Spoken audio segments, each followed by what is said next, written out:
মা টুকি, টুকি কোথায় গেলি রে মা? উফ, এই মেয়েটাকে নিয়ে আর পারি না। সারাদিন শুধু এদিক সেদিক ঘুরে বেড়াবে, পেটে যে কিছু দিতে হবে সেটাও ভুলে যায়। আর আমার হয়েছে যত জ্বালা, ওকে খুঁজতেই সারাদিন মাটি হয়ে যায়, কোনো কাজও করতে পারি না। মা, এই তো আমি এসে গেছি। তোমাকে কষ্ট করে আর আমাকে খুঁজতে হবে না। মা, আজ পুকুরে গোসল করতে এই মাছটি আমার কাছে এসেছিল, আর তখনই আমি খপ করে মাছটিকে ধরে ফেলেছি। এখন এই মাছটি তুমি আমাকে ভেজে দাও, আমি মাছ দিয়ে ভাত খাবো। ভালো করেছিস, কিন্তু এখন আমি মাছ ভেজে দিতে পারবো না রে মা। আমি জমিতে কাজ করতে যাচ্ছি। আজকে যে জমিটা চাষের জন্য তৈরি করতে হবে, আশেপাশে সবার জমি প্রায় ফসল ফলানো শেষ করেছে। আজকে আমি জমি তৈরি না করলে ফসলের মৌসুম চলেই যাবে। তুই বরং ঘরে যে খাবার রাখা আছে ওগুলোই খেয়ে নে, আমি বিকেলে এসে তোর মাছটা ভেজে দিব। আচ্ছা ঠিক আছে মা, তাই খাচ্ছি। কোদাল দিয়ে তো জমিটা ভালো করে চাষ দিতে পারবো না, তাই সুখী লাঙ্গলটা নিয়ে জমিতে যাই। লাঙ্গল দিয়ে চাষ করলে জমির মাটি উর্বর হবে। সুখী, সুখী বাড়িতে আছিস? হ্যাঁ টুনি, বাড়িতেই আছি। তা ডাকছিস কেন? তোর লাঙ্গলটা দে তো, আমার জমিটা আজকে চাষ করব। তা জমিতে কি চাষ করবি রে টুনি? ভাবছি এবার পেঁয়াজ চাষ করব, বাজারে পেঁয়াজের দাম ভালোই উঠেছে। হ্যাঁ রে, আমিও দেখলাম পেঁয়াজের অনেক দাম। আচ্ছা দাঁড়া, তোকে লাঙ্গলটা এনে দিচ্ছি।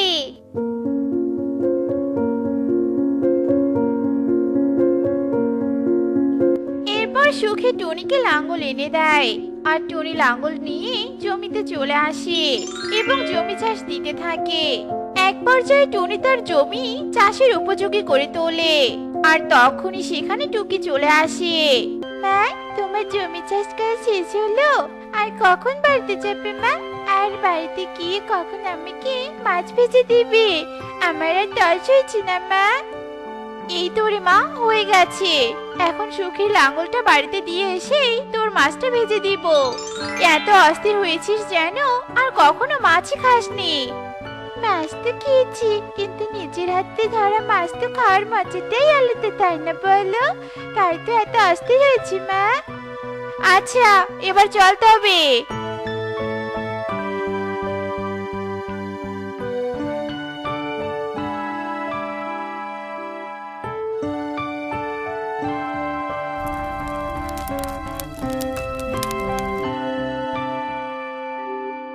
এই নে তোর নিজের হাতে ধরা মাছ, তুই মাছ ভাজাটা খেতে থাক।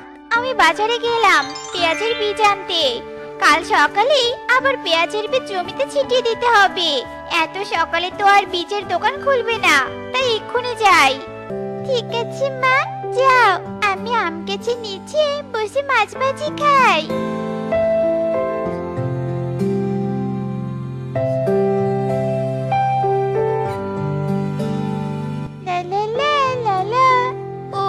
কি যে মজা লাগছে মাছ ভাজাটা, মনে হচ্ছে আজকে প্রথমবার মতো মাছ ভাজা খাচ্ছি। টুকি এসব বলছিল আর মাছ ভাজা খাচ্ছিল, তখনই এক বৃদ্ধা ক্ষুধার্ত অবস্থায় সেখানে চলে আসে। দিদি ভাই, কি খাচ্ছিস? আমাকে তোর খাবারগুলো খেতে দিবি? আমি যে কয়েকদিন থেকে কিছুই খাইনি। ও মা, তুই তো দেখছি মাছ ভাজা খাচ্ছিস। ইস, কতদিন থেকে মাছ ভাজা খাই না। ঠাম্মি, তুমি কেন কিছু বলতে হবে না। তোমাকে দেখি তো আমি বুঝে গেছি যে তুমি কয়েকদিন থেকে কিছুই খাওনি। এই নাও ঠাম্মি, আমার মাছ ভাজা খেয়ে দেখো, অনেক মজা হয়েছে।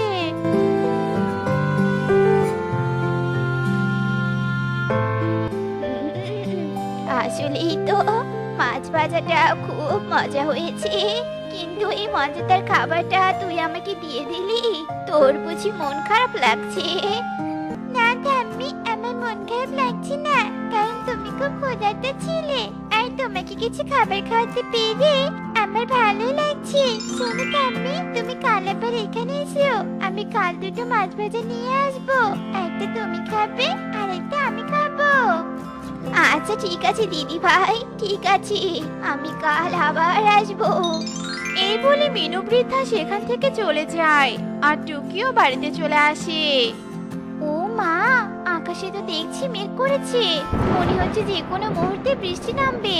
আমি বরং তাড়াতাড়ি বাড়িতে চলে যাই, নয়তো আবার বৃষ্টিতে পেঁয়াজের বীজগুলো ভিজে যাবে। এসব বলতে বলতেই টুনি খুব জোরে উঠতে থাকে আর উঠতে উঠতেই বাড়িতে চলে আসে। যেই না টুনি ঘরের ভিতরে ঢুকে অমনি মুষলধারে বৃষ্টি পড়তে থাকে আর এভাবে সেই দিন কেটে যায়। পরের দিন সকাল হতেই বৃষ্টি থেমে যায়। মা টুকি, চল জমিতে যাই আর পেঁয়াজের বীজগুলো ছিটিয়ে দিয়ে আসি।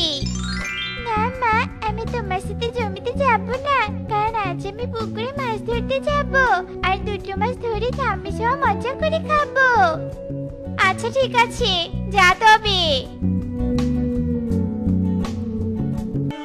কি পুকুরে তো দেখছি বৃষ্টির পানিতে ভরে গেছে, একটি মাছও দেখা যাচ্ছে না। তাহলে কিভাবে মাছ ধরবো আমি? ধুর, আজকে আর মাছ ধরা হলো না, আমি বরং মায়ের কাছে যাই। কি সর্বনাশ হয়েছে আমার, পুরো জমিটা তো পানিতে ভরে গেছে। এখন আমি পেঁয়াজের বীজগুলো কোথায় চাষ করব? হে সৃষ্টিকর্তা, তুমি কেন এমন ক্ষতি করলে আমার? আমি এখন মেয়েকে নিয়ে কি খেয়ে থাকবো? মা, আশেপাশে কারো জমিতে তো বৃষ্টির পানি নেই, শুধু আমাদের জমিতে পানি কেন হলো? আমাদের জমিটা একটু নিচু রে মা, তাই। টুনি আর টুকি এসব বলে জমির পাশে বসে কাঁদছিল আর তখনই সেখানে মিনু বৃদ্ধা চলে আসে। ঠাম্মি, আমাকে ক্ষমা করে দাও, আমি তোমাকে কথা দিয়ে রাখতে পারিনি, কারণ বৃষ্টিতে পুকুর ভরে গেছে, তাই মাছ ধরতেও পারিনি। আমাকে কিছু বলতে হবে না রে দিদি ভাই, আমি সব জানি। তুমি সব জানো মানে? কিভাবে সব জানো?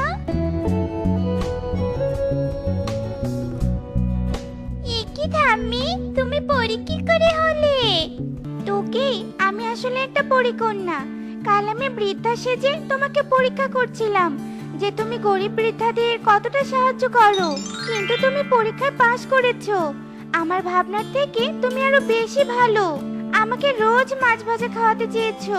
তোমার এমন উদারতা দেখে আজ তোমার কাছে আসছিলাম আমি, যে তোমাকে আমার আসল পরিচয়টা বলে দিয়ে তোমাকে কিছু উপহার দিব। তোমার কি হয়েছে? এরপর টুনি পরীকে সব কথা খুলে বলে। চিন্তা করো না টুনি, আমি তোমাকে সাহায্য করব। এই নাও সোনালী মাছ। এই মাছটি তোমার জমিতে ছেড়ে দিলেই কাল এসে দেখবে অনেক মাছ হয়েছে। আর যতদিন জমি থেকে পানি না শুকাবে ততদিন তুমি মাছ বিক্রি করে সংসার চালাতে পারবে। আর তোকে তুমি এখন প্রতিদিন মাছ ভাজা খেতে পারবে। সত্যি বলছো? আমি প্রতিদিন মাছ ভাজা খেতে পারবো? কি মজা, কি মজা! আমি রোজ মাছ ভাজা খাবো। পরি, তোমাকে অনেক ধন্যবাদ এই বিপদে আমাকে সাহায্য করার জন্য। এরপর পরি সেখান থেকে চলে আসে আর টুনি পরির দেয়া মাছটি তার জমির পানিতে ছেড়ে দেয় এবং তারা বাড়িতে চলে যায়। আর এভাবে সেই দিন কেটে যায়। পরের দিন টুনি টুকি তাদের জমিতে এসে অবাক হয়ে যায়, কারণ টুনির জমিতে হরেক রকমের মাছ লাফালাফি করছিল। দেখো, পরির কথা সত্যি হয়েছে, আমাদের জমিতে কতগুলো মাছ লাফালাফি করছে। হ্যাঁ রে মা, তাই তো দেখতে পাচ্ছি। এখন কিছু মাছ তুলে বাজারে নিয়ে যাই আর মাছগুলো বিক্রি করে চাল ডাল কিনে নিয়ে আসতে হবে। ঘরে তো সব চাল ডাল শেষ হয়ে গেছে।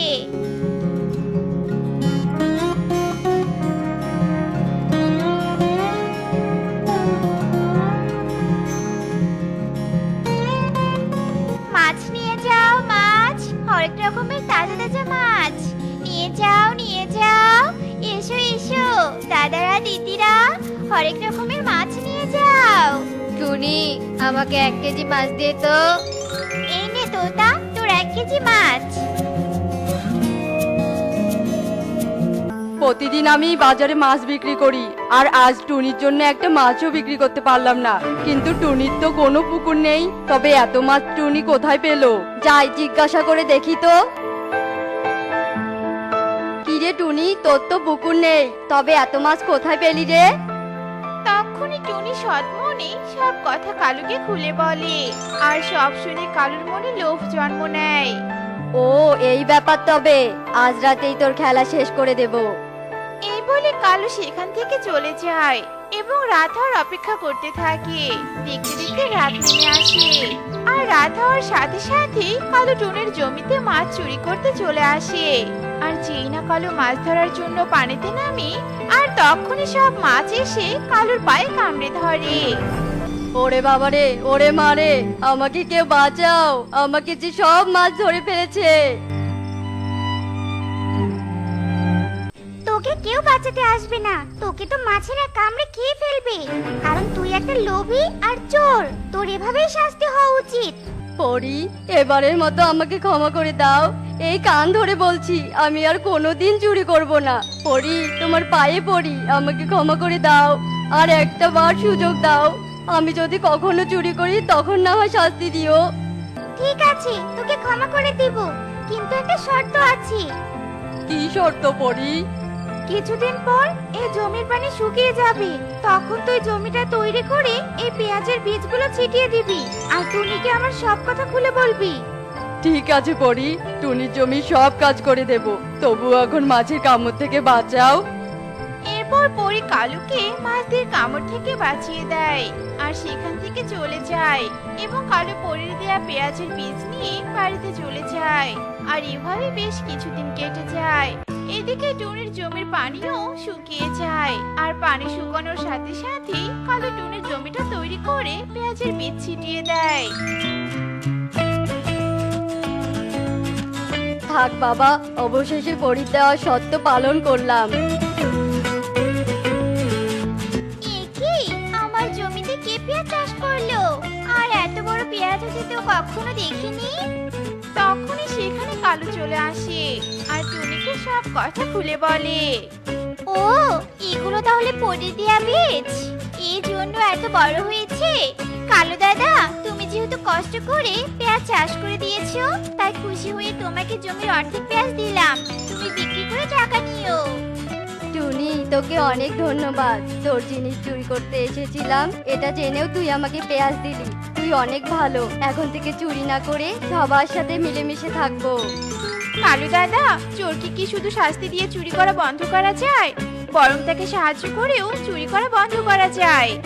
এত করে বললাম বাড়িতে একটা বাথরুম দাও, কিন্তু আমার কথা জানো তার একেবারে গায়ে লাগলো না। এখন সেই লম্বা সিরিয়াল দিয়ে আমাকে পটি করতে যেতে হবে। উফ!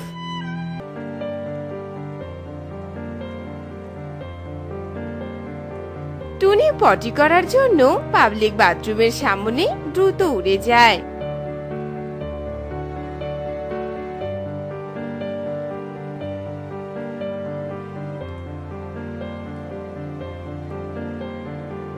সেখানে আগে থেকেই সুখী পায়রা সিরিয়াল দিয়ে বসেছিল।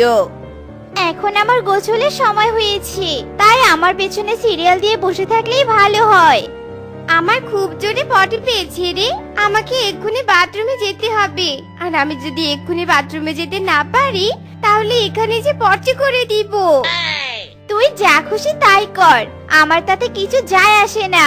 এই আমি বাথরুমে ঢুকলাম বলে।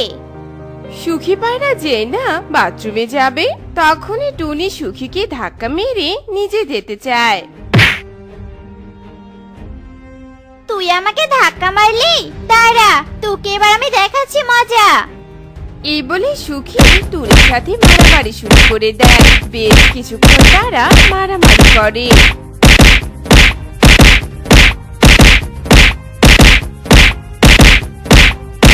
তখন টুনি মারামারি করে আর জোরে জোরে পা দিতে থাকে।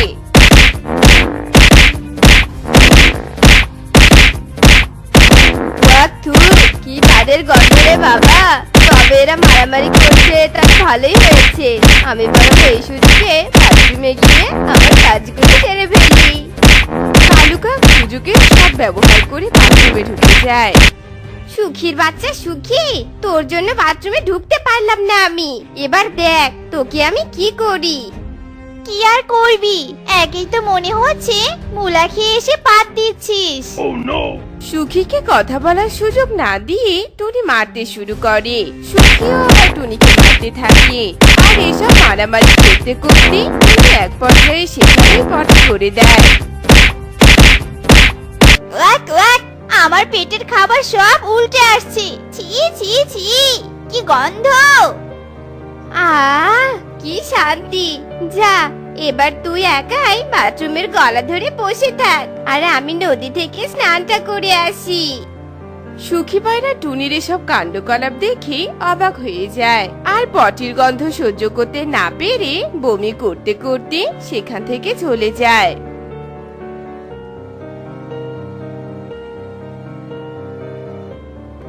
ওরে বাবা, এ তো দেখছি মরা কুকুর খাওয়া গন্ধ। তাড়াতাড়ি পালাই এখান থেকে। কালু কাক নাক চেপে ধরে তাড়াতাড়ি সেখান থেকে চলে যায়। দেখতে দেখতে দিন পেরিয়ে রাত হয়ে আসে।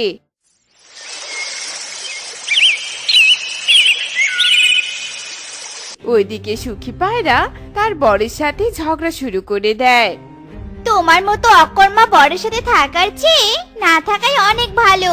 2 টাকা রোজগার করে বউকে একটা বাথরুম বানিয়ে দিতে পারো না, তুমি কিসের বর? হ্যাঁ ওগো সোনা রূপা বউ আমার, তুমি এমন রেগে কেন যাচ্ছ বলো তো? তুমি তো জানো আমার কোনো টাকা নেই, তাই সবকিছু একটু মানিয়ে নেওয়ার চেষ্টা করো না গো। দূর ছাই, তোমার মতো একটা লোকের সাথে কথা না বলাই অনেক ভালো। সুখী পায়রা মুখ লুকিয়ে অন্য পাশ ঘুরে ঘুমিয়ে পড়ে। বানটিও তার মুখটা কালো করে শুয়ে পড়ে। এদিকে দেখতে দেখতে সকাল হয়।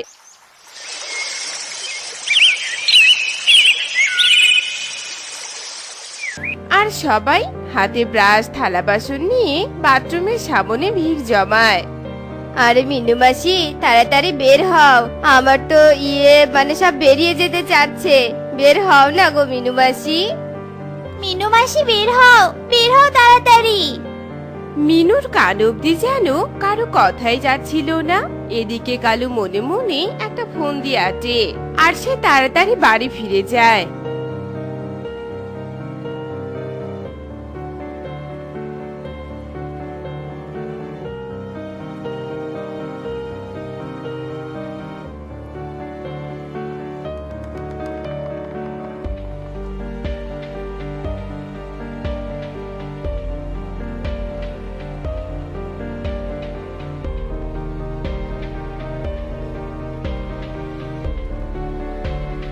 আর একটা ব্যাগ নিয়ে বাথরুমের সামনে ফিরে আসে, আর সুযোগ বুঝে টুক করে বাথরুমে ঢুকে পড়ে।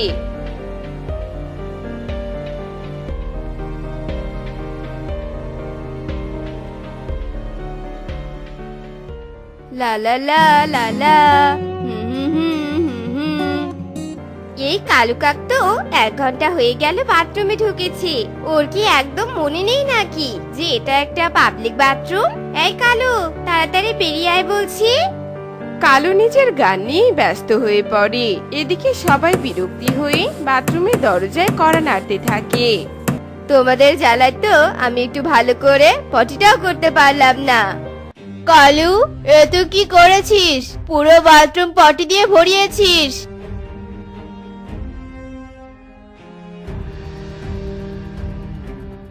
শালা, আমরা যাতে আর বাথরুমে না যেতে পারি সেই বুদ্ধিটাই করেছিস, তাই তো? এই সবাই মিলে কালুকে ধুলাই করো। সবাই মিলে কালুকে মারতে থাকে। আর কালু সবাই লোক দিয়ে ফাঁকা পেয়ে যেন কোনো রকমের সেখান থেকে ছুটতে পালিয়ে যায়। আর একটু দূরে গিয়ে বলতে থাকে, ভাবলাম নকল পটি দেখে সবাই ঘৃণা করে সেখান থেকে চলে যাবে, তা তো আর হলোই না। উল্টো আরো নিজেই মার খেয়ে কাত হয়ে গেলাম। ওরে বাবা রে, কি মারটাই না মেরেছে আমাকে। কালু কাঁদতে কাঁদতে সেখান থেকে চলে যায়। এদিকে নকল পটি দেখে সবাই রেগে আগুন হয়ে যায়। এই পাবলিক টয়লেট আজ আমি পরিষ্কার করব, আর এটা পরিষ্কার করার পর আমার তত্ত্বাবধানে থাকবে। আমি যা বলবো তাই হবে। তুই একাই এর অধিকার নিবি? আর আমরা কি গাঙের জলে ভেসে এসেছি নাকি? আর কোনো কথা না বলে তুই যা এখান থেকে। এই পাবলিক টয়লেট আমার। না, এটা আমার। সব পাখিরা নিজেদের মাঝে ঝগড়া শুরু করে দেয়। এসব শুনে জঙ্গলের মোড়ল সেখানে এসে হাজির হয়। তোদের মতো মূর্খদের দেখে আমার নিজেরই লজ্জা হচ্ছে যে আমি তোদের মতো নিকৃষ্ট পাখিদের মোড়ল। না মানে মোড়ল মশাই। চুপ, তোদের মুখে আমি আর কোনো কথাই শুনতে চাচ্ছি না। আজ থেকে পাবলিক বাথরুম বন্ধ। সবাই নিজেদের বাড়িতে এখন বাথরুম বানিয়ে নিবে। এখন থেকে আমার জঙ্গল অনেক সুন্দর পরিপাটি আর সভ্যতার ছোঁয়া পাবে। ঠিক আছে মোড়ল মশাই, আমরা তাই করব। আর যদি তোরা মিলেমিশে থাকতি তাহলে আর তোদের এই দিন দেখতে হতো না। এরপর সবাই নিজেদের বাড়িতে বাথরুম বানিয়ে অনেক সুখী দিন কাটাতে থাকে। কি ব্যাপারে মুখ পুরি, এভাবে ঘরে বসে আছিস কেন? সকাল সকাল তোর কোনো কাজ নেই? আমার ক্ষুধা লেগেছে, তাড়াতাড়ি রান্না শেষ কর বলছি। মা, আমার শরীরটা আজকে ভালো লাগছে না, পেটটা কেমন ব্যথা ব্যথা করছে। তুমি কি রান্নাটা করে নাও না মা। তোর কোনো ব্যথা করছে না, তুই ওসব পেট ব্যথার বাহানা করছিস তাই না রে? হ্যাঁ, বাহানা নয় মা, সত্যি বলছি আমি। তুমি কি ভুলে গেছো যে আমি গর্ভবতী? গর্ভবতী তো কি হয়েছে, আগে দুটো ছানা তো বোবা, পেটেটাও যে বোবা হবে না তার কি গ্যারান্টি আছে শুনি? আমাকে এসব কাহিনী বলে কোনো লাভ নেই। যা যা গিয়ে রান্না কর বলছি। মিনু জোর করে টুনিকে রান্নাঘরে পাঠিয়ে দেয়। টুনি অসুস্থ শরীর নিয়ে রান্না করে। খাওয়ার সময় বোবা দুই কন্যা চলে আসে। এ দেখে মিনু বলতে থাকে, এসে গেছে, তুই রাক্ষসী খাওয়ার জন্য ছুটতে চলে এসেছে। বোবা কোথাকার, কথা বলতে পারে না কিন্তু খেতে পারে। অলক্ষীদের জন্য আমার ছেলের কপালটাই পুড়ে যাচ্ছে। মা, তুমি এসব কি বলছো? কি বলছো এসব বাচ্চাদের সামনে? বলো তো, ওরা কেন অলক্ষী হবে? তুমি জানো না সৃষ্টিকর্তার সৃষ্টি সবই ভাগ্যবতী? বেশি বক বক করবি না। তোর পেটের সন্তান যদি এবারও বোবা হয় না, তাহলে এই বাড়িতে আর থাকা হবে না। কেন যে তোকে দিয়ে টোনার বিয়ে দিয়েছিলাম তা কে জানে। এসব বলে মিনু চলে যায়। আর টুনি তার বোবা দুই কন্যাকে খাবার খেতে দেয়। এভাবেই বেশ কিছুদিন কেটে যায়।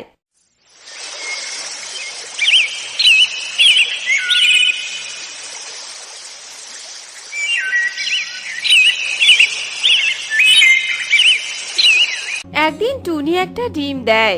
আর বেশ কিছুদিন পর টুনির ডিম থেকে একটা কন্যা সন্তান বেরিয়ে আসে।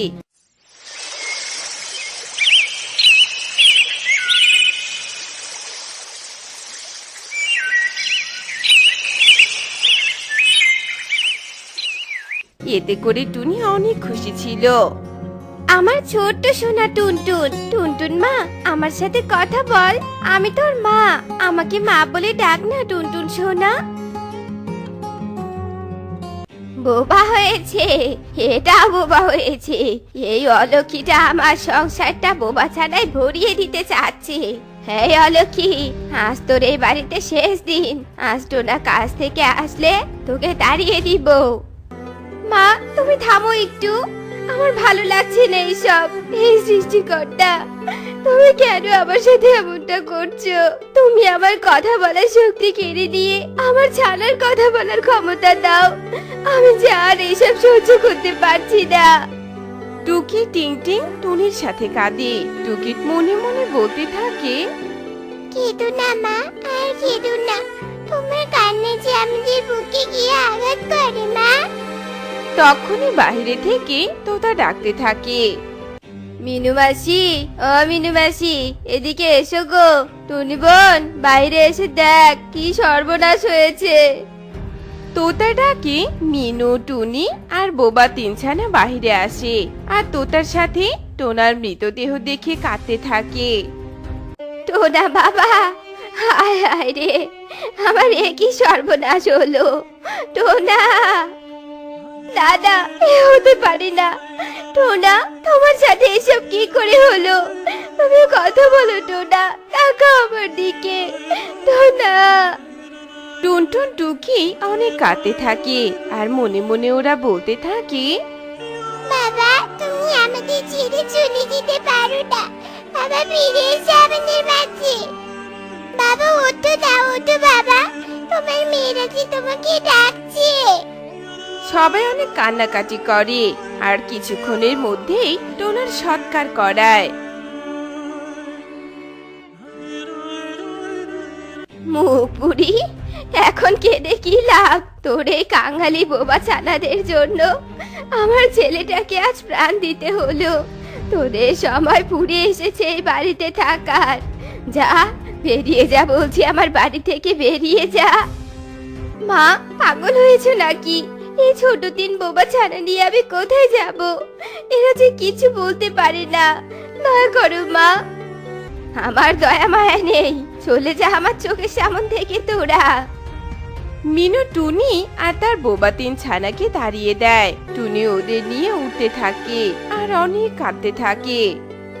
হে সৃষ্টিকর্তা, এই রেখেছিলে তুমি আমার কপালে এই বোবা কন্যাদের নিয়ে।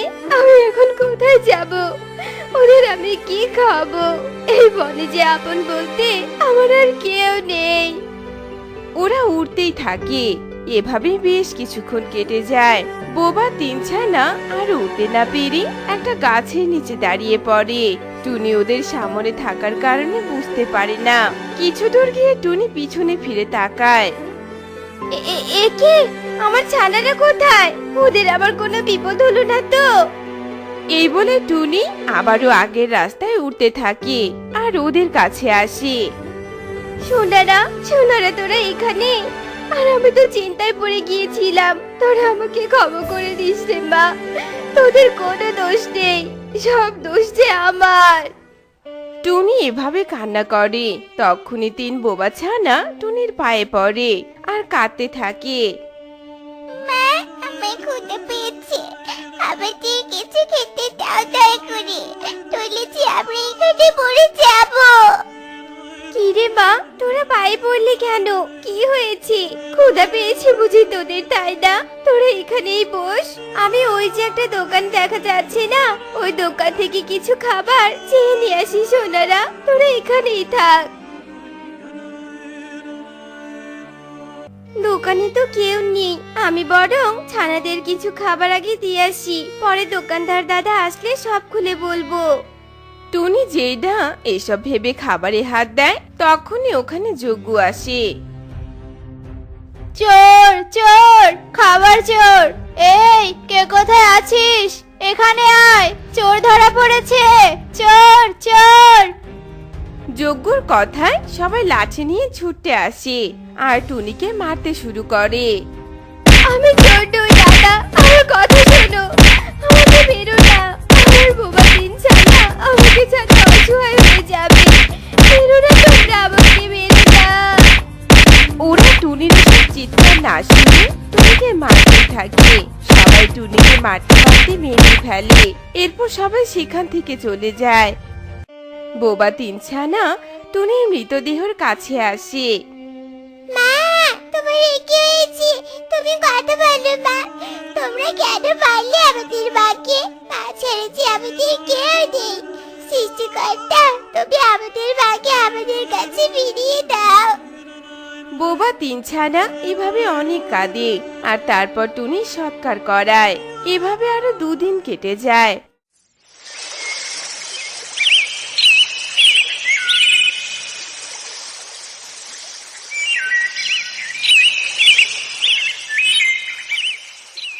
একদিন বোবা তিন ছানা কণিকার বাড়িতে গিয়ে দরজায় কড়া নাড়ে আর কড়া নাড়াতে কণিকা বাহিরে বেরিয়ে আসে। এই হতচ্ছাড়ি বোবার দল, আমার ঘরের দরজায় কড়া নাড়লি কেন শুনি?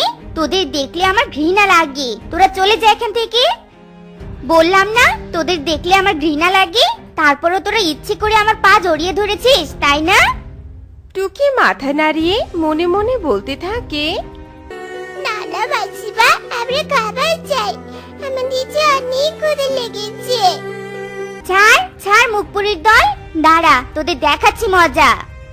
কণিকা জোরে লাথি দিয়ে ওদের তাড়িয়ে দেয় আর ওরা কাঁদতে কাঁদতে একটা গাছের গোড়ায় গিয়ে বসে। তখনই ওখানে কবুতর আর বিউটি আসে। কি ছানারা, তোমরা এখানে কাঁদছো কেন? কি হয়েছে তোমাদের? তোমাদের বাবা মা কোথায় বলো? এই সোনারা, কথা বলো, কথা বলো আমার সাথে। তোমরা কথা বলতে পারো না তাই না? এরা কথা বলতে পারে না দাদা, এরা বোবা। এদের মা বাবা কেউ বেঁচে নেই, এই বনের কেউই ওদের খেতে দেয় না জানো। এরপর তোতা ওদের সবটা খুলে বলে আর ওখান থেকে চলে যায়। ইস, এদের কি দুঃখ। সোনারা কাঁদিস না, আমাদের কোনো সন্তান নেই, আমরা সন্তানের মায়া জানি। তোরা আজ থেকে আমাদের সাথে থাকবি, চল আমাদের বাড়িতে চল। কবুতর আর বিউটি বোবা তিন ছানাকে সাথে নিয়ে যায় আর ওদের নিজের সন্তানের মতো আদর যত্ন করতে থাকে। তো বন্ধুরা, আমাদের আজকের এই গল্পটি তোমাদের কাছে কেমন লেগেছে তা কমেন্টে জানাতে ভুলো না কিন্তু।